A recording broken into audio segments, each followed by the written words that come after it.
Beverly Hills Cop 2. Last week I reviewed Beverly Hills Cop 1, and next week I will be reviewing, or next Tuesday, I will be reviewing part 3, and I'm doing this so that way I could just review the whole trilogy.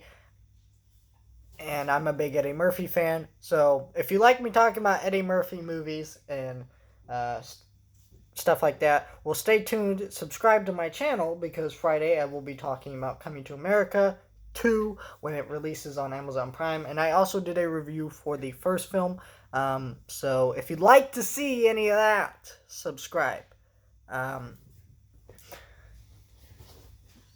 And yeah, so let's talk about Beverly Hills Cop 2. I do not think any of the Beverly Hills Cop movies are bad movies.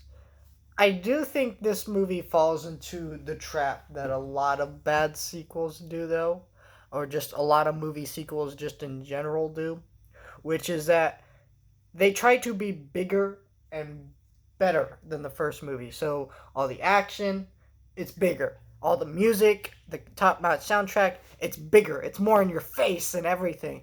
And I think it distracts from what makes the first film so special. It's this really funny, simple story that isn't that complex about a guy who's comes to Beverly Hills as going undercover, and it's kind of just that. There isn't. It's not a too complicated plot. It's pretty simple, cop story, and it's a really funny movie with a great soundtrack carried by Eddie Murphy's great performance. He's really good in this movie too, but not as good. And I think it's just a lot of it is just because he's not allowed to just say lines and stuff. There's a lot more in this movie. It's a bigger movie. It's got a bigger cast. It's got a bigger soundtrack. The soundtrack's a lot louder. The action scenes are bigger and badder. And it's like, well, I don't really need that. I need, I mean, they're not bad action scenes. They're not poorly made. But, they're not as fun as the ones in the first movie because they're just trying to be bigger and they're not necessarily better than the first movie. And I think that's the thing about this movie. It's not a bad sequel. It's not a bad movie. I can't say I wasn't engaged in the movie. I laughed quite a bit throughout this movie.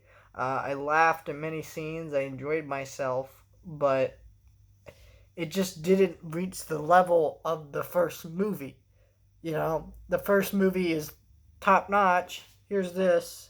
Kind of slightly below it. And I think as it stands, it's a fun movie. I can watch all of these over and over again. They're just very fun, enjoyable movies to watch. But really, the one I'm going to go back to the most is the first movie. It's got the most positive feelings coming out of it because it's just a really great movie. So, yeah, but overall, a B. The first movie's an A. This movie's a B.